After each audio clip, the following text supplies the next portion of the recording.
살로메는 성경 속의 유명한 인물은 아닙니다.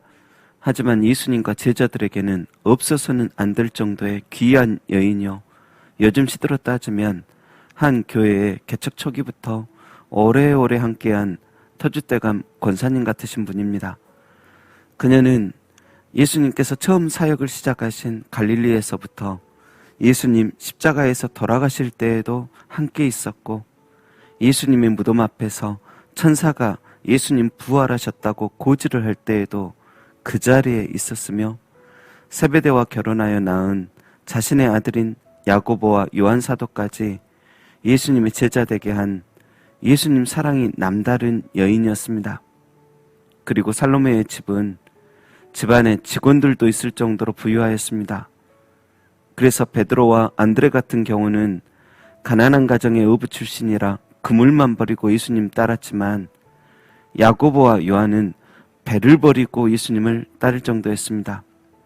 하지만 야고보와 요한은 예수님을 따르긴 하지만 전형적인 부잣집의 아들처럼 뭐든지 자기 뜻대로 안 되면 화를 내는 스타일이었습니다.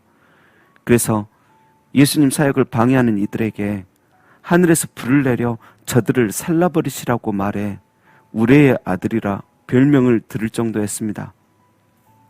살로메 역시 아들들을 오냐오냐 하며 키웠었고, 또한 살로메는 어느 정도 부유하다 보니 세상 살아가는 요령도 알고 능력자들을 만나 로비를 할 줄도 압니다. 그래서 한 번은 왠지 마음속에 늘 불안하고 걱정이던 아들들이 예수님 곁에서 잘 배우길 원했고, 또 예수님 따르는 무리 중 가장 높은 자리까지 올라가길 바라는 사심으로 예수님께 찾아가 두 아들을 주의 보좌 좌우에 앉게 해달라고 로비를 할 정도였습니다.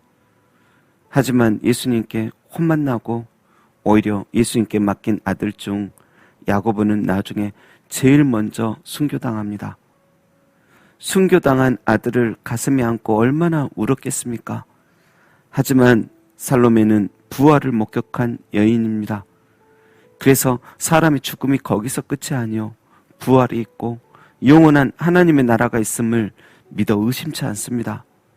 그리고 아들 요한 사도와 함께 남은 인생의 부활의 증인으로 살아갑니다. 저는 이 여인의 로비가 실패했다고 여기지 않습니다.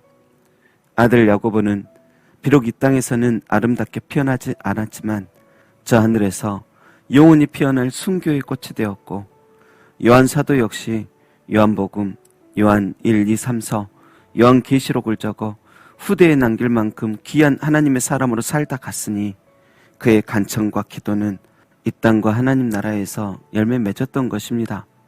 여러분, 살로메, 그 이름답게 그 인생 가운데 주님께 영광이 되고 이 세상에 참 많은 영혼들에게 평화를 전하던 여인, 참 복되고 복되다 여겨집니다.